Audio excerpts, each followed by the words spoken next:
Comment va se dérouler un petit peu ce webinaire? Donc, on va commencer par quelques mots d'introduction et de présentation d'Adivalor, puisque tout le monde ne nous connaît pas. Rentrer un petit peu dans la partie vraiment spécifique des pots horticoles avec le rétroplanning, les chiffres clés et rentrer dans le vif du sujet avec l'organisation opérationnelle de ces collectes, donc qui se lance au 1er avril, et puis finir par quelques conclusions. Et on a prévu du coup entre chaque partie des temps d'échange avec, voilà, pour vous accorder le temps de poser les questions si besoin. Hein. Donc voilà, donc est-ce que Ronan, peut-être tu te laisses un petit mot d'introduction? Oui. En introduction, voilà, c'est une nouvelle filière qui démarre, qui s'est construite avec l'engagement de Valor notamment, hein, et d'Adivalor pour pouvoir paramétrer cette filière des pots horticoles professionnels. Donc, on est maintenant dans la phase vraiment où ça se concrétise, puisque en parallèle, Vadeo, qui est le nouvel organisme financeur, donc qui collecte les éco-contributions et les déclarations de mise en marché, est en train de proposer à tous les metteurs en marché de plantes en pot conditionnés de rentrer dans le système. Et donc, les premières conventions commencent à arriver. Et dans le même temps, Adivalor, donc, nous proposons à toutes les entités qui le souhaitent de devenir point d'enlèvement, soit parce que vous avez déjà des quantités que vous utilisez sur votre site et que ça suffit pour qu'on vienne enlever directement chez vous, soit parce que vous pouvez mettre en place un point d'apport volontaire où d'autres détenteurs de pots pourraient venir les déposer. Donc, c'est pour vous expliquer un peu toute cette mécanique-là que ce webinaire a lieu et pour que vous puissiez poser les questions, soit si vous êtes déjà un opérateur Adivalor pour d'autres déchets, pour voir comment ça va se coordonner, soit si vous n'avez jamais été justement dans ce périmètre ce qu'on appelle nous des opérateurs de collecte, mais c'est vraiment les points de collecte, points d'enlèvement, pour vous expliquer comment ça se passe et comment on peut mettre ça en place. Hop, continue. Merci Ronan. Hop, donc, mais qu'est-ce qu'est Adivalor? Donc, tout simplement, donc Adivalor signifie agriculteur, distributeur industriel pour la valorisation des déchets. On a été créé du coup en 2001, donc on est un éco-organisme SAS à but non lucratif et le siège du coup est basé à Lyon. Et du coup, les trois filières sont représentées au niveau de, de nos actionnaires. Par exemple, les agriculteurs représentés par les chambres d'agriculture, la FNSEA, les distributeurs par la FNA, InVivo et la coopération, et les industriels, du coup, par les sociétés qui gèrent la collecte des éco-contributions. Donc, on va en parler, donc Vadeo pour les pots horticoles, mais par exemple, Covada pour les produits phytosanitaires, etc. Du coup, sur notre exercice 2022-2023, nous avons eu un chiffre d'affaires de 29 millions d'euros et on est du coup 25 collaborateurs en salariés à Divalor. Nos missions, représentent de manière générale une organisation de la collecte et du recyclage du traitement des déchets. Donc, on va dire, fixer ces procédures-là de préparation afin que les déchets puissent être collectés, organiser toute la logistique, donc du point de collecte jusqu'au recycleur et de former tous ces acteurs grâce à des outils de communication, d'information pour que du coup toute, cette, boucle se déroule au mieux.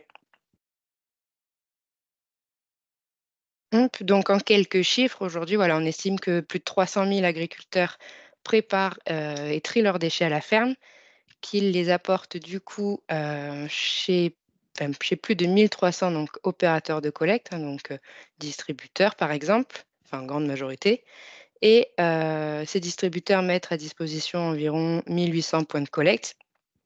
Et du coup, les industriels, les metteurs en marché, financent grâce aux éco-contributions, donc qui sont aujourd'hui 350, mais avec l'arrivée des nouveaux programmes comme les pots horticoles, on estime, voilà, ils sont un peu environ à 550. Et on en profite aussi pour s'appuyer sur les réseaux des chambres d'agriculture et du réseau FNSEA pour communiquer en direct auprès des agriculteurs, par exemple.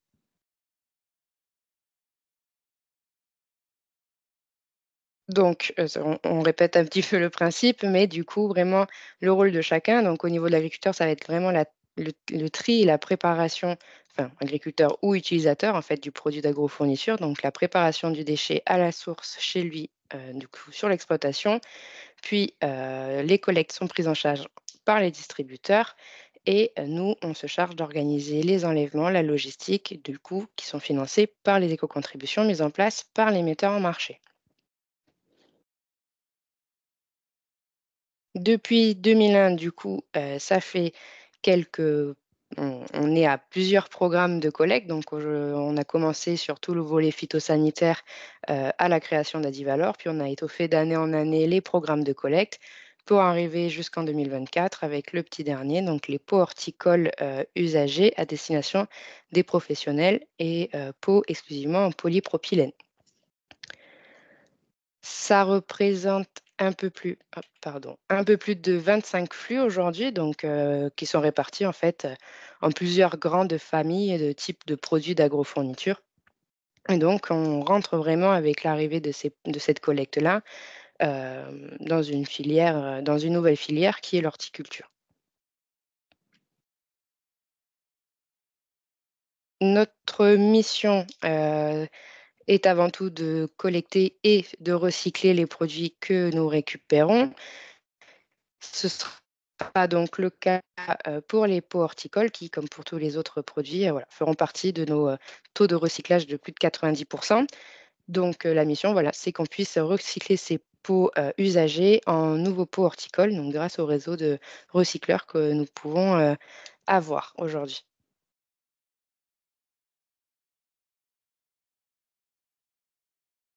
Voilà, donc ça, c'est un petit schéma en fait qui synthétise de tout cela. Donc, c'est vraiment le principe en fait d'une économie circulaire. Donc, la préparation à la ferme, la collecte chez le distributeur, des étapes de pré-traitement si nécessaire pour ensuite être acheminé chez les recycleurs.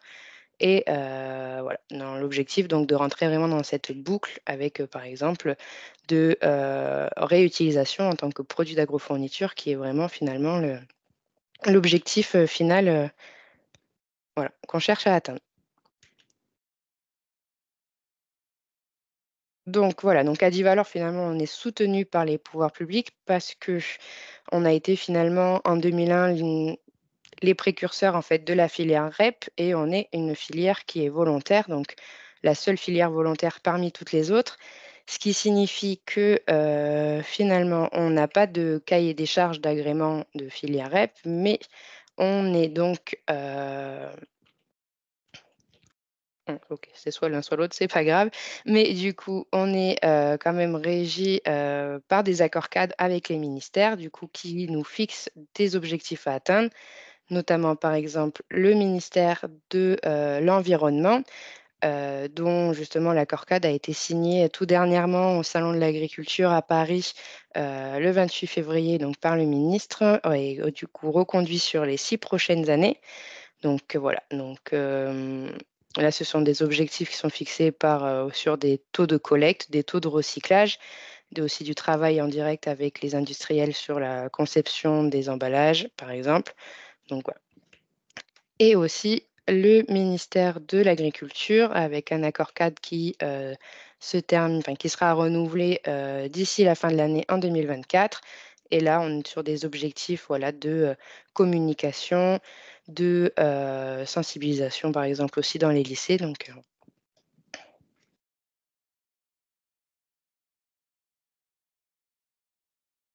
quelques chiffres clés du coup concernant Adivalor. Donc, nos chiffres, on va dire, clos pour l'année 2023.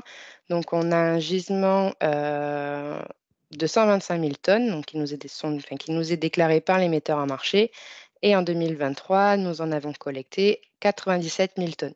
Ce qui nous fait donc un taux de collecte moyen, tout programme confondu, de 79. Donc on frôle les 80.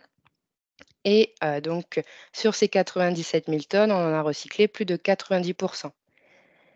Ce qui du coup, nous permet, voilà, d'avoir économisé environ 70 000 tonnes de CO2 en 2023 et ce qui représente environ, 45 500 demandes d'enlèvement que notre équipe de la logistique traite chaque année.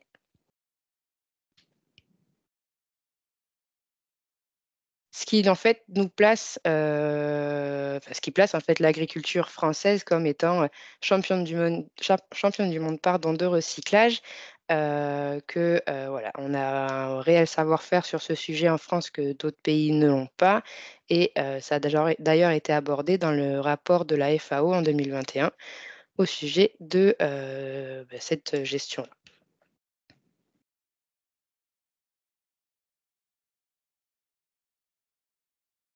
Il me semblait qu'il y avait une petite phase de questions, mais apparemment, on se lance direct.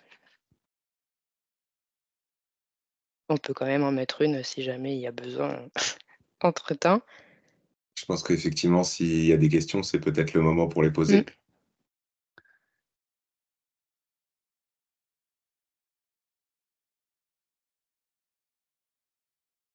A priori, non. Bon, eh beh, ça viendra, il y a pas de souci, on avance. Hop. Donc, la filière, des pots horticoles usagés professionnels. Donc le rétroplanning du coup, c'est que, l'organisme Vadeo porté donc par l'interprofession Valor a été lancé, en 2023 et du coup, c'est auprès de Vadeo heu, prendre contact concernant les écocontributions et les déclarations de mise en marché pour que les pots, du coup, soient écocontribués et nous, auprès d'Adivalor, donc ça sera, en fait, le conventionnement en tant qu'opérateur de collecte, donc avoir une convention heu, pour en fait mettre en place des collectes et des enlèvements qui pourront commencer du coup au 1er avril 2024.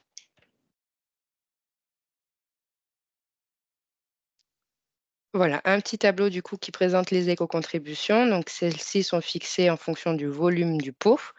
Donc on parle bien vraiment dans ce périmètre d'action de ce nouveau programme de pots en polypropylène. Donc ceux qui ont le logo, comme on peut le voir sur l'écran à droite, avec le 0,5 et les flèches. C'est généralement, alors à confirmer, mais je crois que c'est le cas, que tous les pots normalement en bas du pot, en dessous du pot, sont identifiés par ce logo ou par d'autres, du coup, s'ils ne le sont pas en polypropylène. Mais voilà, donc vraiment le périmètre aujourd'hui, c'est du pot polypropylène destiné à un usage professionnel. Voilà.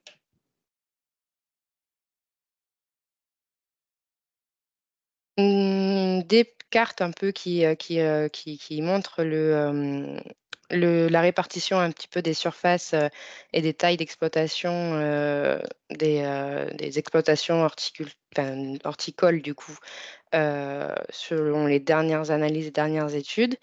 Donc voilà, sur la gauche, on voit, voilà, une carte qui représente la répartition des surfaces en production par département et la carte de droite, c'est les surfaces moyennes par exploitation. Donc, où se trouvent les exploitations et quelle taille elles ont en gros sur ces 2 cartes. Et donc ça nous donne pour nous des indications sur les plans d'action à mettre, en fonction des territoires, stratégiques où le volume de peau est présent du coup. Donc 4 000 tonnes de pots Oui. à récupérer par an en estimation.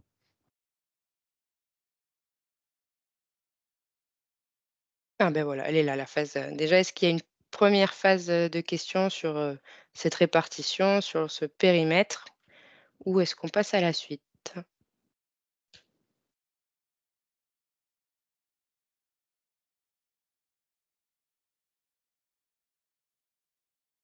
Je pense que tu peux passer à la suite, du coup, Allez. ouais. Donc, qu'est-ce que cela signifie finalement en termes d'opérationnel, hein, en pratique, du coup, ces collectes de peaux horticoles? Déjà, dans quel cadre, du coup, est-ce qu'Adivalor se place? Quel est vraiment notre périmètre? Puisque voilà, des pots, il y en a beaucoup, beaucoup de différents, beaucoup d'usages aussi. Donc nous, vraiment, chez Adivalor, ça va être la gestion qui concerne, en fait, les pots dans lesquels ont été vendues des plantes destinées aux professionnels. Donc, par exemple, paysagistes, collectivités, autres producteurs, grossistes, et cetera.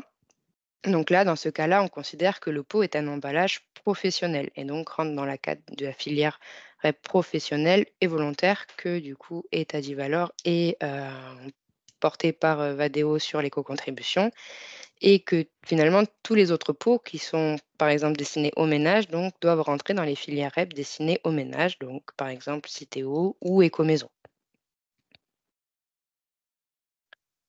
Donc du coup, si on regarde les pots destinés aux professionnels et en polypropylène, ça représente donc, les pots, donc vendus avec une plante à destination des professionnels qui l'utilisent pour leur activité professionnelle. Donc, par exemple, des godets, des conteneurs, des suspensions, clayettes, jardinières, des pots, voilà, avec des volumes, qui vont de 0,3 à 30 litres, voire même au-delà avec les conteneurs. Donc, en fait, finalement, tout type de pot à partir du moment où ils sont à destination des professionnels et en polypropylène.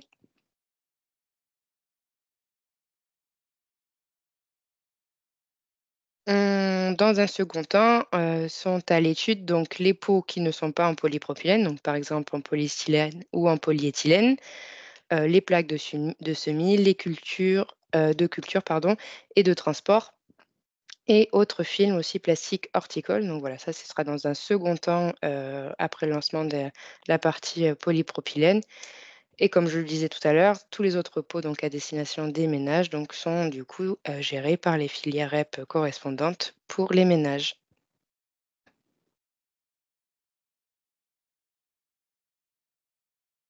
Est-ce que d'autres questions? On avance, j'imagine que ça viendra au fur et à mesure aussi. Hop. Donc comment, on va dire, au niveau, de la convention, de l'adhésion à Divalor, ça se passe? Donc en fait, pour, tous les nouveaux opérateurs de collecte aujourd'hui qui n'ont pas, de convention avec Adivalor, il faudra donc vous rapprocher de votre conseiller, régional. Donc, beh, il y a la carte notamment sur cette présentation et aussi sur notre site internet, vous pouvez filtrer en fonction de vos départements et le coordonnées des bons contacts s'affichera. Voilà, donc c'est, remplir dans un premier temps une convention d'adhésion qui nous donne les principales informations pour qu'on puisse ensuite vous enregistrer et vous créer, des, accès sur l'extranet où se passe du coup tout le conventionnement en ligne. Pour les opérateurs du coup qui ont déjà une convention avec Adivalor pour d'autres, programmes de collecte, vous pouvez dès à présent, cocher ce nouveau programme sur votre module de renouvellement de convention pour la prochaine campagne, donc 2024-2025 qui commencera au 1er avril et voilà et aussi s'il y a des questions, n'hésitez pas à contacter vos conseillers, aussi pour vous dans ce cas-là. Donc voilà. Ensuite, une fois que la convention est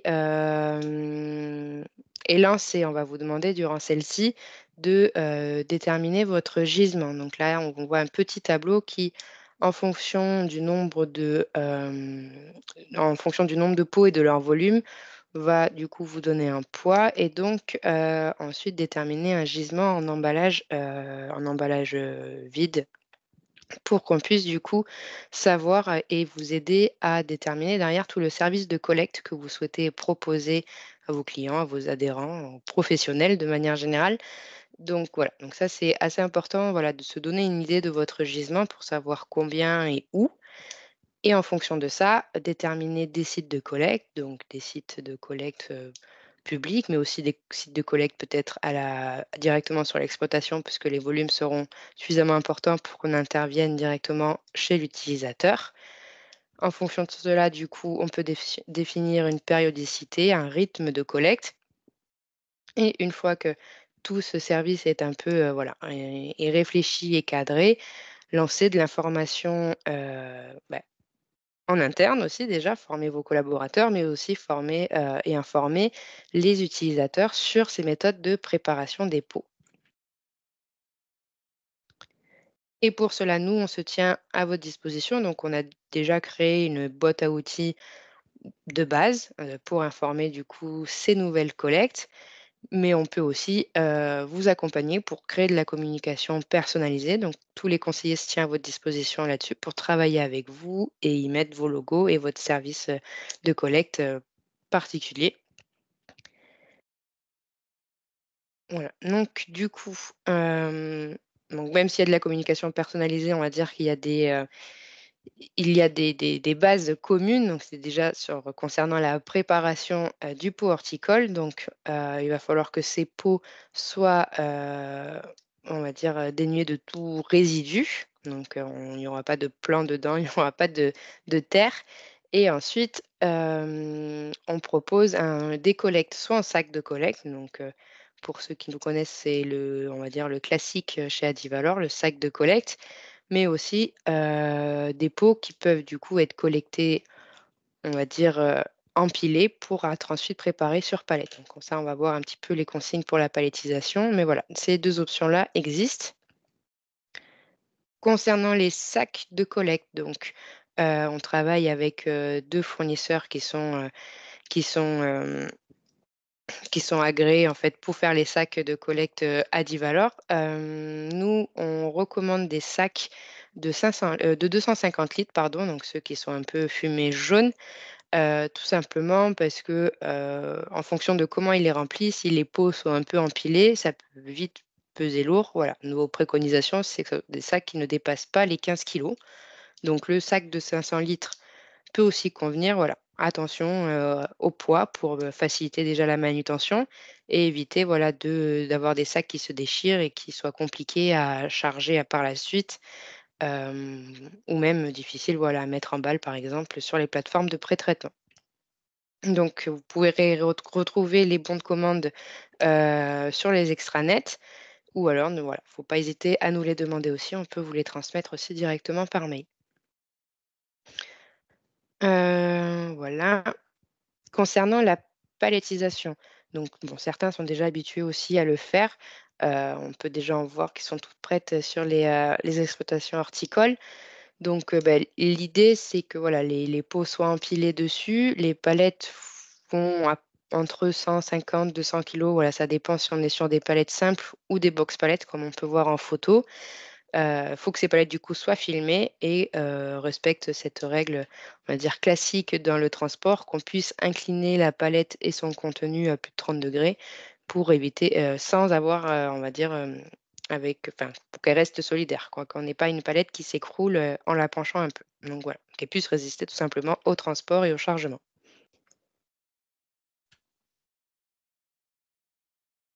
Des petites astuces aussi, des préconisations en termes de stockage.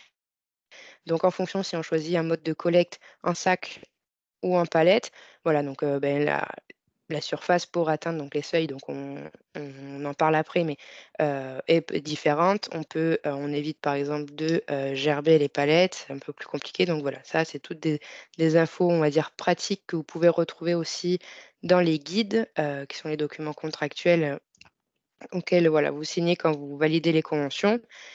Et on a aussi tout un volet, d'outils pour, mettre en place de la signalétique sur vos zones de collecte.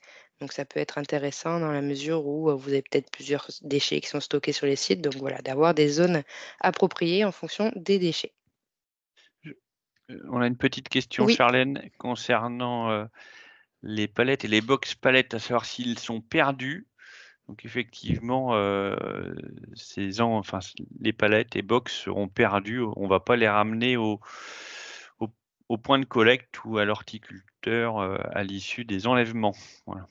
Donc on a prévu un soutien financier justement concernant la palettisation. On l'abordera un peu plus tard.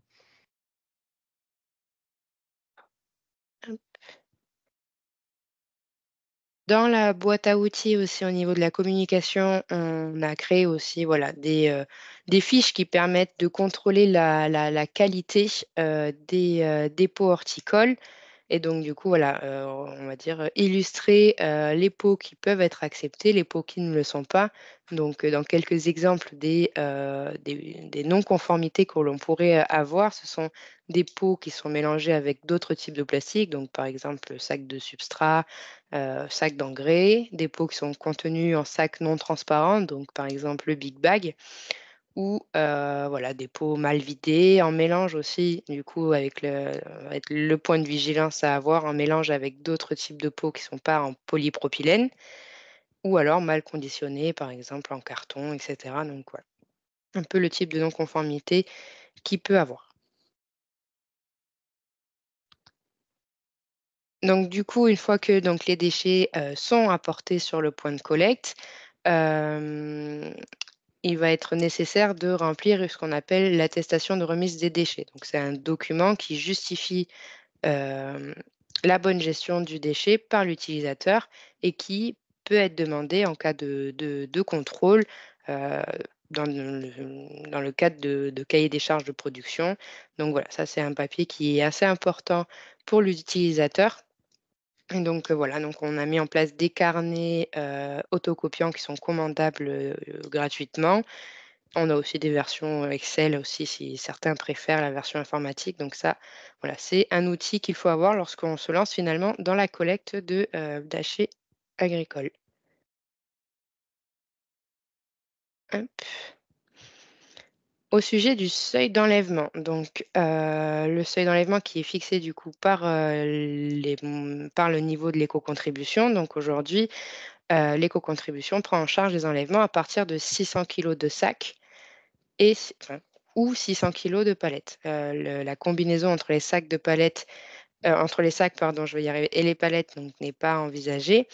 Pour donner une petite idée, 600 kilos de peau en sac, ça représente à peu près, voilà, 40 sacs de collecte de 150 en 250 litres, soit du coup 4 palettes. Donc ça dépend bien sûr, évidemment du remplissage des sacs, ça dépend aussi hem, de l'optimisation de la palettisation, donc voilà. Et une intervention est donc possible en dessous de ces seuils.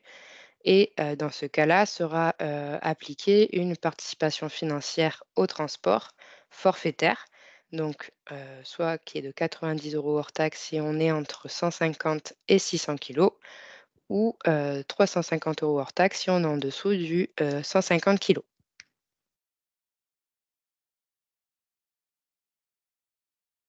Les demandes d'enlèvement, du coup, seront à formuler en ligne sur l'espace extranet. Donc on a un formulaire en plusieurs étapes, voilà, qui est assez, on va dire, ludique et assez facile en tout cas à manipuler. Donc voilà, des étapes qui nous permettent de renseigner les lieux de chargement, des informations sur la disponibilité, les horaires d'ouverture des sites, le type de déchets, la quantité. Donc ça, c'est important. On aura besoin d'avoir soit le nombre de sacs, soit le nombre de palettes pour y envoyer les transporteurs et une synthèse, voilà, qui vous affiche si vous êtes au-dessus, en dessous du seuil pour, récapituler tout ça. Donc une fois que la demande d'enlèvement est envoyée, donc ce sont nos équipes à la logistique qui, la reçoivent, qui la vérifient et qui la valident, pour ensuite missionner des transporteurs qui ont un objectif d'intervention sous 15 jours ouvrés. Donc c'est la même chose que pour les autres, déchets. Hem, le transporteur est tenu de prendre contact avec le site aussi, quelques jours avant pour l'informer de son passage et l'opérateur de collecte, donc est en fait chargé du, chargement est responsable en fait du chargement, des déchets à collecter. Donc en fonction, voilà, des camions, il faudra venir, charger, ce dernier pour que les déchets puissent partir et le chauffeur du coup apportera à ce moment-là les documents, donc les bordereaux de suivi des déchets et fiche de suivi de prestation qu'il faudra remplir et signer avec le chauffeur pour acter du coup l'enlèvement. Et ces documents seront ensuite disponibles sur les extranets pour consultation, si besoin en cas d'archivage, et cetera. C'est des choses qui peuvent être demandées par la suite. Donc, on y vient du coup aux questions des soutiens, financiers. Donc effectivement, il est prévu des soutiens financiers donc annuels. Donc, par exemple, le premier type de soutien, ça va être le soutien aux frais de conditionnement. Donc, en fait, pour tout enlèvement à partir de 600 kilos, qu'il soit en sac ou en palette, 50 euros à la tonne seront versés justement voilà, pour pallier au coût d'achat des sacs ou au coût de palettisation avec le film et le temps passé du coup. Donc voilà, on est sur un montant de 50 euros tonne. D'autres soutiens aussi, donc ce qu'on appelle le soutien qualité, qui est en fait issu de la valorisation des plastiques en fait, hem, qui lui est attribué aussi comme le soutien aux frais de conditionnement de manière annuelle. Donc à la fin de la campagne, on se laisse quelques mois le temps de faire le bilan et on envoie donc des courriers au soutien. Donc celui-ci, chaque opérateur sera éligible au soutien qualité à partir du coup de 600 kilos par enlèvement, avec une condition de taux de collecte minimum à atteindre qui est de 25. Donc là, ça va être en fonction de votre convention. Lorsque vous allez nous déclarer votre gisement, on fera du coup une comparaison à la fin de l'année avec les tonnages collectés et on obtiendra votre taux de collecte. Donc il faut qu'il soit du coup de 25 au minimum sur ces premières années. Donc on est sur un lancement de programme. On est sur, on va dire, voilà, un objectif de 25 et aussi une condition d'avoir des déchets qui soient de qualité, bien sûr, pour qu'ils puissent être recyclés. Et à cela s'ajoute aussi un soutien de performance, collecte. C'est, voilà, dans le cas où, on est sur un taux de collecte de 25 pour les points de collecte avec, du coup, voilà, un soutien qui serait de 65 € tonne et des Donc là, plafonnements, voilà, si on donc là, on est bien sur le soutien performance collecte pour les distributeurs qui organisent une collecte auprès d'autres professionnels. Voilà. Donc là, on est là pour soutenir les actions de collecte et inciter à la mise en place d'un réseau de collecte sur le territoire national. du coup, voilà, sera demandé en justification aussi pour avoir ce soutien-là, des documents de communication personnalisés, par exemple, que l'on pourrait faire, voilà, en guise de justificatif. Hop. Alors aussi des soutiens au transport, donc là, ce n'est pas des soutiens enfin, ce ne sont pas des soutiens annuels, ce sont des soutiens ponctuels, donc qui se versent hem, au fil de l'eau. Donc voilà, en fait, on laisse le choix aux utilisateurs et aux points de collecte de livrer, eux-mêmes le réseau, de plateformes que l'on peut avoir, chez Adivalor et donc en fonction du poids collecté et en fonction de l'éloignement par rapport à cette plateforme, des soutiens au transport peuvent vous être versés. Hop. Et je vois qu'il y a une petite question de taux de collecte, alors peut-être avant d'avancer, on peut peut-être y répondre. Ah ben voilà, bah Gaël, tu réponds, à l'écrit, donc voilà, c'est ça Oui, le je taux de pense qu'il faut avoir en tête, Oui. là, on est uniquement dans le cas où on est sur un opérateur de collecte, donc quelqu'un qui organise le point de collecte, qui est un distributeur de plantes en pot. Et donc, du coup, auquel on va demander le gisement. Mais je pense que ça ne sera pas le schéma majoritaire sur les PHU. Donc, c'est bien important de le repréciser que ce taux du coup, là, ce taux de collecte ne s'applique pas. Ou ce soutien-là ne s'applique pas en l'occurrence, mais pas le soutien qualité. Gaël. Le soutien qualité s'applique à tous les opérateurs. Le Effectivement. soutien performance collecte s'applique aux opérateurs qui organisent une collecte pour le compte d'autrui, donc pour récupérer les pots issus de leurs clients, voilà. Entre Donc, autres ou alors, pour être bien clair, une structure, par exemple, un pépiniériste ou un horticulteur qui organise une collecte auprès de ses collègues sans que ce soit ses clients, il a bien aussi ce soutien performance collecte. oui.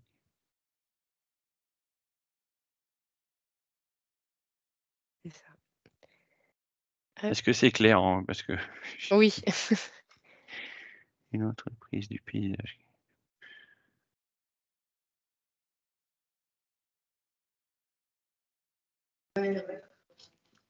Oui, bonjour, vous m'entendez? Oui. Oui. Oui, ouais, oui. Je n'étais pas sûr que mon microphone fonctionne. Oui, c'est moi qui ai posé la question. En l'occurrence, on est grossiste et donc ça nous intéresse de constituer un point de collecte. C'est pour ça que je vous posais la question. Et donc, c'est la quantité collectée sur le gisement. Alors, le gisement que nous, on déclare? Oui, oui. D'accord. On mesure D'accord. le Donc, il faut taux que de la quantité collecte de qu'on. l'opérateur. Voilà. D'accord. Donc, il faut que, en l'occurrence, ce soutien, on l'a que si on remet au minimum 25% de ce qu'on a déclaré. C'est bien ça? Exactement. D'accord. OK, ça marche. Bon, bah, c'est clair. Merci beaucoup.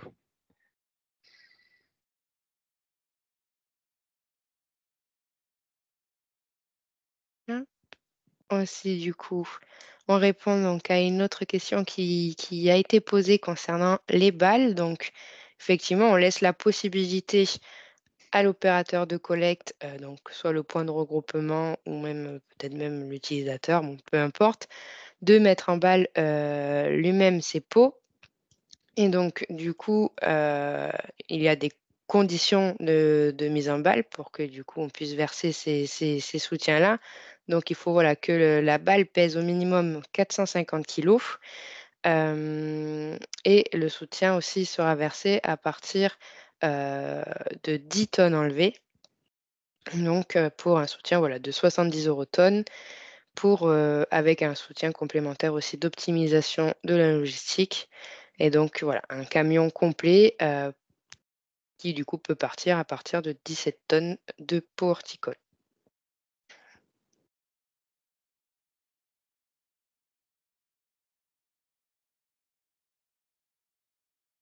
Et le dernier soutien aussi envisagé, le dernier soutien tout court, c'est le soutien au recyclage. Donc, comme voilà, on sait que certains étaient déjà organisés avant que la filière se lance auprès d'Adivalor, on laisse aussi la possibilité, entre guillemets, d'avoir d'autres, on va dire, d'autres cursus de recyclage sur ces pots-là. Donc, on met en place le soutien au recyclage avec un forfait qui équivaut à 300 € hors taxe tonne aussi. Donc, ça veut dire que si la personne est déjà organisée pour faire recycler ses pots, on peut reverser en fait ce montant qui est une moyenne liée à l'éco-contribution. Et donc, pour cela, on aura quand même besoin d'éléments justificatifs. Donc, déjà, voilà, prouver que les pots sont bien contributeurs avec une facture d'achat qui prouve de cette éco-contribution. Nous aussi transmettre tous les bordereaux de suivi des déchets et tickets de pesée à réception sur les plateformes des recycleurs, ainsi qu'un certificat de recyclage de l'entreprise, du coup, qui réceptionne ces pots-là. Et du coup, hop, je pense qu'on a fini la présentation, donc on peut répondre à tout type de questions ou préciser si besoin, du coup. N'hésitez pas, parce qu'on est effectivement assez peu nombreux sur cette première session, donc n'hésitez pas si vous y avez des choses que vous n'avez pas bien compris ou des choses qui demandent de la clarification, n'hésitez surtout pas, c'est le moment.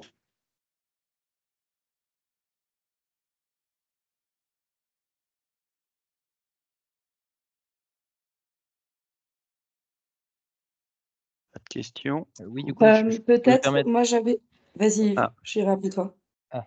Merci.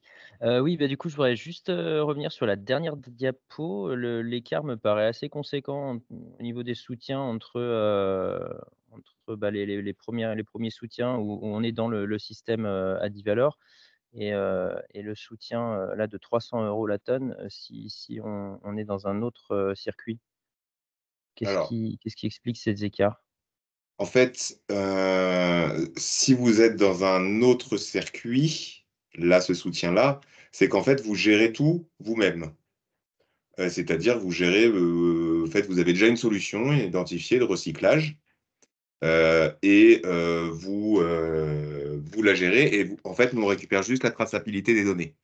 Donc, d'un certain côté, la logique, c'est que c'est vous qui aviez géré, on vous restitue l'éco-contribution plus ou moins. Alors, comme l'éco-contribution, elle est par catégorie et par type de pot, ça serait assez complexe de refaire le point. Donc, c'est une valeur moyennée, mais qui tient compte en fait de ça. C'est que nous, on n'a rien géré. Donc, en fait, on vous restitue un soutien conséquent qui est la résultante que vous gérez tout seul. Ok.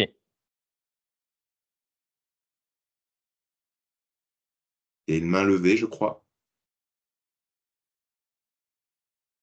FGFP. Je vous en prie.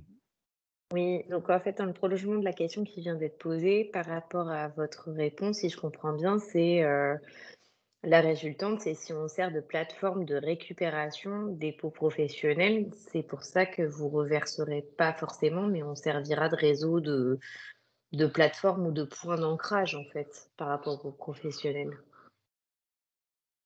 Ah, je ne suis pas sûr d'avoir bien compris votre question. Au-delà du recyclage des pots, on servira de réseau de récupération en point logistique de récupération totale sur un réseau de distribution. C'est ça ma question. Alors, en fait, pour, enfin, De collecteurs en fait.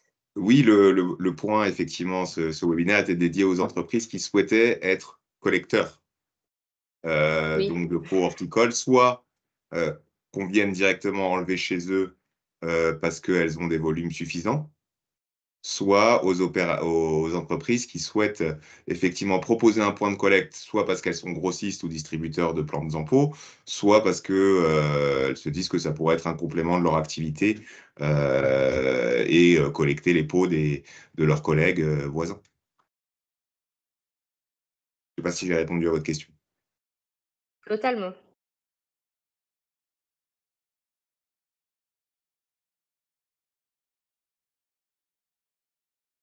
J'avais reçu une question par mail que je repartage ici. Il y a des entreprises qui sont sollicitées pour acheter des broyeurs. Est-ce que vous pouvez nous repréciser la position d'Adivalor sur le broyage des pots? Et Bah, c'est pas d'une manière générale, on n'a jamais été trop partisan du broyage, parce qu'une fois que les produits sont broyés, c'est compliqué pour nous de vérifier la conformité, de vérifier qu'on est bien que sur du polypro. On va rencontrer d'autres difficultés logistiques derrière. Donc pour le moment, ça fait pas partie de nos préconisations de base, hein, le broyage des pots en amont. Voilà. Comme le dit je mon pense que collègue, hein, enfin, on va pas réussir à séparer le polypro du polyéthylène, voire du polystyrène facilement une fois que ça sera broyé. Donc, effectivement, on ne pourra pas contrôler la qualité du déchet là. Ça serait, on ne pourra pas contrôler que c'est que du polypropylène.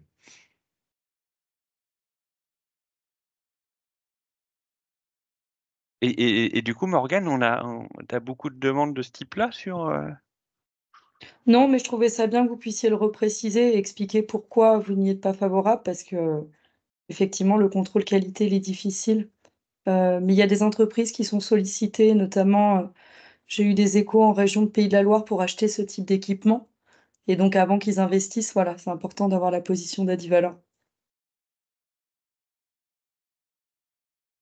Et du coup, ces entreprises-là, enfin, pour avoir des sollicitations de ce type-là, doivent avoir beaucoup de pots, parce qu'il faut, enfin, c'est quand même des investissements qui sont relativement onéreux. De ce que j'ai compris, c'était, l'idée d'un équipement qui pouvait être partagé, dans une zone où il y a beaucoup d'entreprises de production.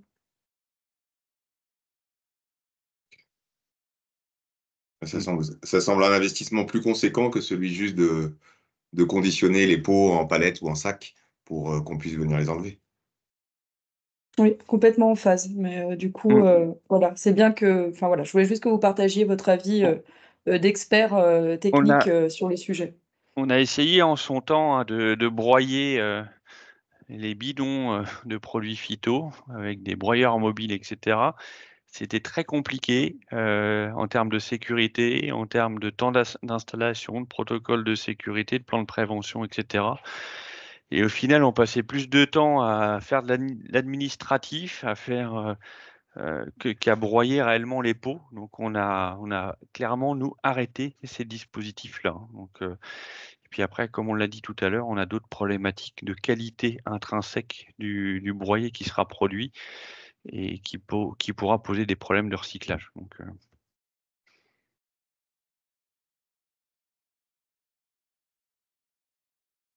est-ce que nous avons d'autres questions?